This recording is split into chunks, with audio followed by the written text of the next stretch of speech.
Elements के बाद जो नेक्स्ट टॉपिक है वो है सिंबल्स एंड वैलेंसी। सिंपली देखते हैं कि सिंबल्स क्या हैं और फिर आगे एलिमेंट्स की वैलेंसी क्या होती है। सिंबल्स हमने एलिमेंट्स की बात की थी, जिस तरह हमारे पास केमिस्ट्री में डिफरेंट एलिमेंट्स होते हैं, हाइड्रोजन लेते हैं, ठीक है। हर एलिमेंट को उसके सिंबल से रिप्रेजेंट किया जाता है। अब ये जो एलिमेंट्स के नेम होते हैं ये इंग्लिश, लैटिन, ग्रीक और जर्मन जो है वर्ड्स लिए गए हैं। अब इनको जो है केमिस्ट्री में इस तरफ एलिमेंट का फुल नेम लिखने की जगह इनको सिंपली इनके सिंबल से रिप्रेजेंट किया जाता है। जिस तरह के ये हमारे पास एक एलिमेंट है हाइड्रोजन, अगर हमने इसका सिंबल बनाना है, इसका सिंबल जो है लिया जाता है सिंपली एच निकाला जाता है, ठीक है। यानी कि हाइड्रोजन को उसके सिंबल से रिप्रेजेंट करते हैं। हम फुल हाइड्रोजन लिखने की जगह कहीं पे सिंपली एच लिख देते हैं। इस एच का जो मतलब है, इस एच का मतलब है कि ये हाइड्रोजन को रिप्रेजेंट करता है। अब एलिमेंट्स के नेम को सिंबल देने का तरीका क्या है। अब इसमें दो बातें हैं ऐसी हैं जो कि याद रखने वाली हैं। नंबर 1 ये है कि अगर आप एक एलिमेंट का सिंबल बना रहे हो और उसमें जस्ट आप 1 लेटर ले रहे हो, ठीक है, आपने 1 लेटर लेना है, तो आप जो वो एक लेटर लोगे वो क्या है, कैपिटल लोगे। जिस तरह के हाइड्रोजन के लिए सिर्फ एक ही लेटर लिया गया है तो उस लेटर को क्या है, कैपिटल लिया है। अगर मैं यहाँ पे एक और एग्जांपल दूँ, मैं कहती हूँ कार्बन। अब कार्बन को जो है उसके सिंबल से रिप्रेजेंट किया जाता है, सिंपली लिखा जाता है सी, तो सी जो है कैपिटल लिखेंगे। ये हो गया एक रूल। अब अगर आपने एलिमेंट को रिप्रेजेंट करने के लिए क्या है, 2 लेटर लेने हैं, 2 लेटर लेने हैं, तो पहला लेटर जो है आप कैपिटल लोगे, ठीक है, और दूसरा लेटर जो है आप स्मॉल लोगे। जैसे कि इसकी एग्जांपल दूं, अगर मैं लेती हूँ कैल्शियम,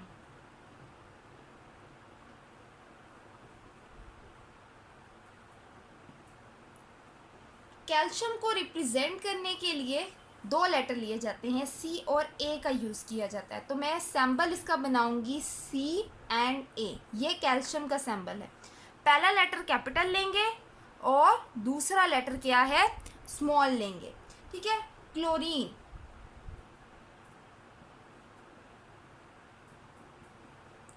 क्लोरीन के लिए सी और एल को यूज़ किया जाता है, सी एल, ये क्लोरीन को रिप्रेजेंट करता है।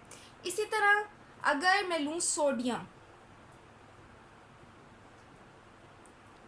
सोडियम को रिप्रेजेंट करने के लिए जो है यहाँ से कोई भी लेटर नहीं लेंगे, सोडियम को रिप्रेजेंट करते हैं सिंबल से। सोडियम का सिंबल जो है रखा हुआ है एन और ए, एन ए रिप्रेजेंट करता है सोडियम को।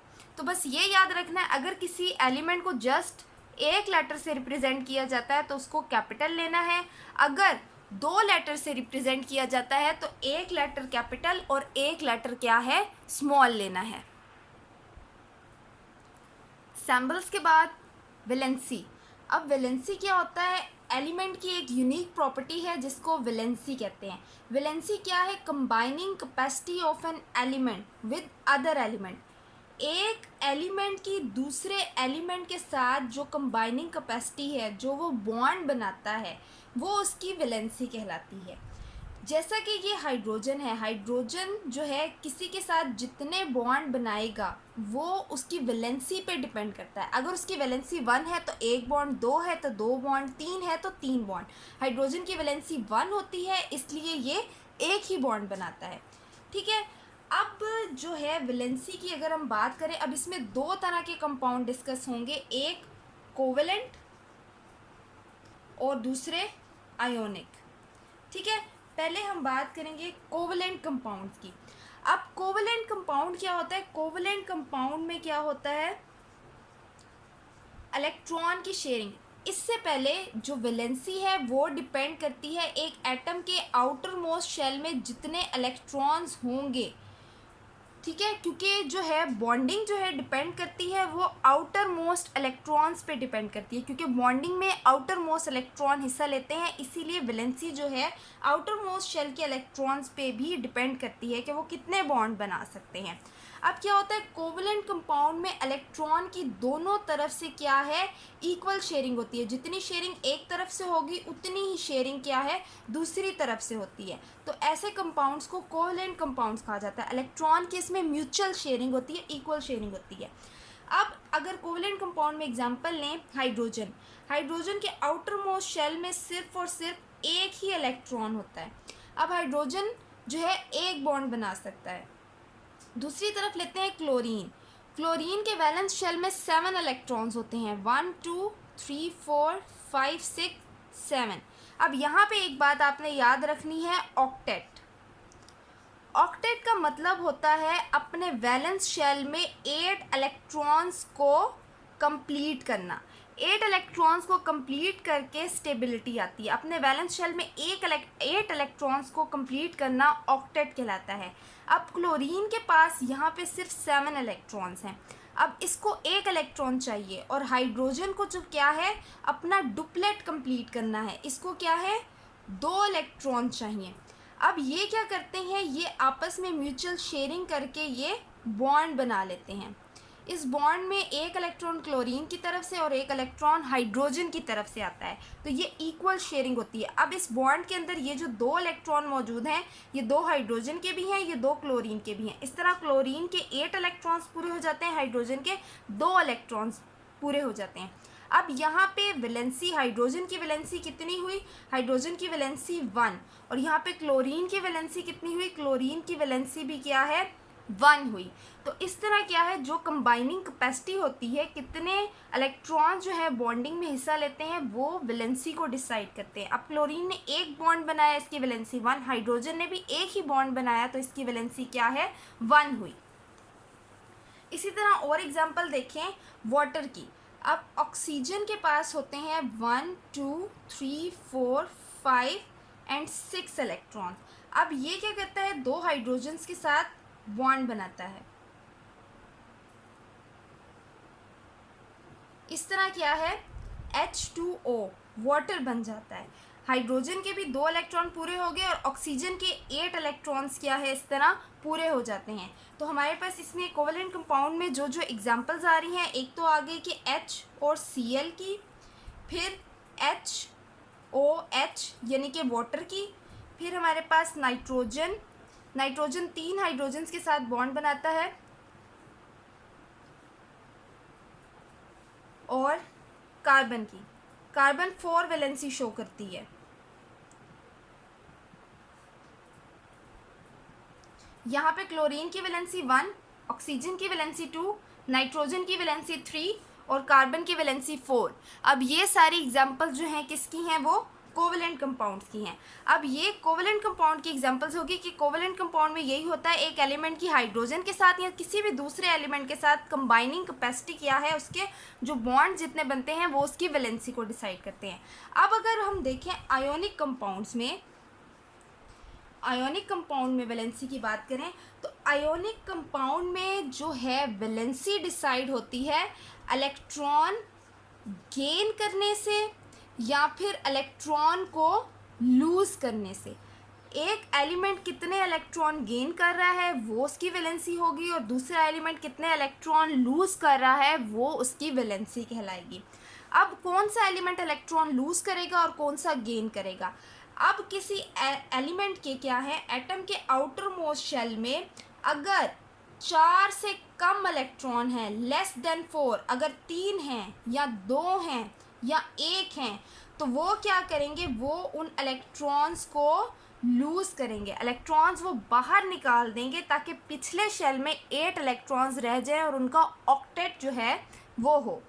तो जिन एलिमेंट्स के अंदर लेस देन 4 इलेक्ट्रॉन्स होंगे वो क्या है, इलेक्ट्रॉन लूज़ करेंगे और वही उनकी वैलेंसी होगी।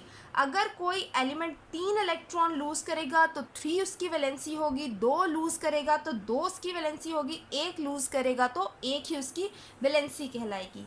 किस तरह, इसी एग्जांपल देखते हैं। जो हमारे पास सोडियम होता है, सोडियम के वैलेंस शेल में जो है सिर्फ और सिर्फ 1 इलेक्ट्रॉन होता है, ठीक है, वो अपना 1 इलेक्ट्रॉन निकाल देता है, तो इस तरह सोडियम की वैलेंसी क्या है, 1 बन जाती है। अब नेक्स्ट जो है हमारे पास मैग्नीशियम, मैग्नीशियम के वैलेंस शेल में 2 इलेक्ट्रॉन होते हैं, वो 2 इलेक्ट्रॉन क्या है लूज़ कर देता है। एल्यूमिनियम के वैलेंस शेल में 3 इलेक्ट्रॉन होते हैं। अब ये क्या है, ये अपने इलेक्ट्रॉन लूज़ करते हैं और लूज़ करने के बाद इनकी वैलेंसी +1, +2, +3। अब ये साइन पॉजिटिव के मैंने क्यों लगाए हैं, जब एक एलिमेंट नेगेटिव चार्ज लूज़ करता है, उसमें से नेगेटिव निकल जाता है तो उस पर पॉजिटिव आता है। यहाँ पे एक नेगेटिव निकला है तो इस पर +1 आया है। यहाँ से 2 इलेक्ट्रॉन्स निकले थे तो +2 आ गया। यहाँ से 3 इलेक्ट्रॉन्स निकल गए तो इसके ऊपर क्या है, +3 आ गया। +1, +2, +3, ये इनकी वैलेंसी बन जाती है। ठीक है। अब अगर बात करें गेन करने की, अब वो एलिमेंट जिनके वैलेंस शेल में क्या है 4 या 4 से ज़्यादा, मतलब कि उनके अगर वैलेंस शेल में होंगे 5, 6 या 7 इलेक्ट्रॉन, अगर उनके वैलेंस शेल में 5 हैं, 6 हैं, 7 इलेक्ट्रॉन्स हैं, मोर देन उनके 4, तो वो क्या करेंगे, इलेक्ट्रॉन्स अपने अंदर गेन करेंगे ताकि उनके 8 इलेक्ट्रॉन्स जो हैं पूरे हो जाएं। 5 है, अब उनको 3 और गेन करने हैं, 6 है तो 2 और गेन करेंगे, 7 है तो 1 और गेन करेंगे।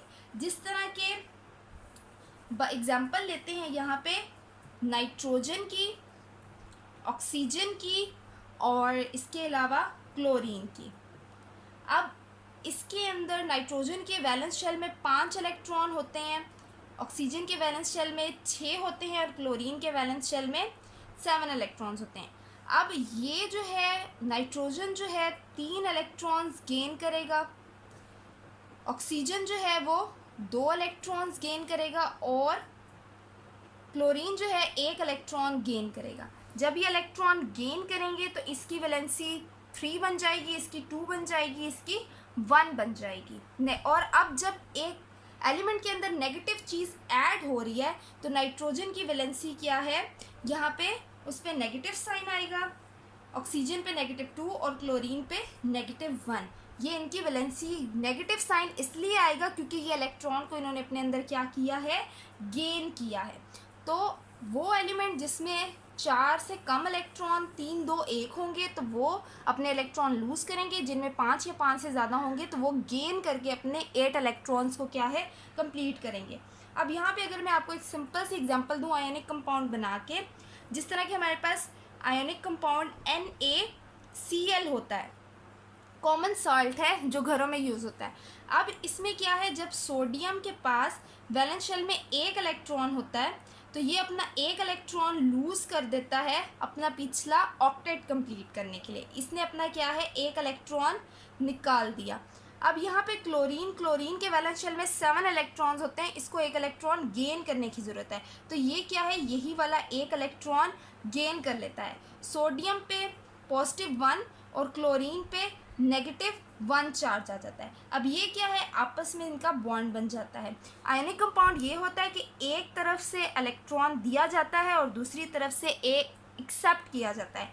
एक एलिमेंट होता है डोनर जो कि इलेक्ट्रॉन देता है और दूसरा होता है एक्सेप्टर जो कि इलेक्ट्रॉन को गेन करता है। तो आयनिक कंपाउंड इस तरह से बनता है कि एक तरफ से इलेक्ट्रॉन दिया जाता है, दूसरी तरफ से इलेक्ट्रॉन को एक्सेप्ट किया जाता है। तो ये थी क्या है, वैलेंसी। अब इसमें सोडियम की वैलेंसी बनी +1 और क्लोरीन की -1, क्योंकि इधर से 1 इलेक्ट्रॉन दिया गया, इधर से 1 इलेक्ट्रॉन एक्सेप्ट किया गया। अगर 2 इलेक्ट्रॉन दिए जाते तो 2 वैलेंसी होती, 2 इलेक्ट्रॉन एक्सेप्ट किए जाते तो उसकी भी -2 वैलेंसी होती। तो ये थी सैम्बल्स और एलिमेंट्स की कुछ एग्जाम्पल।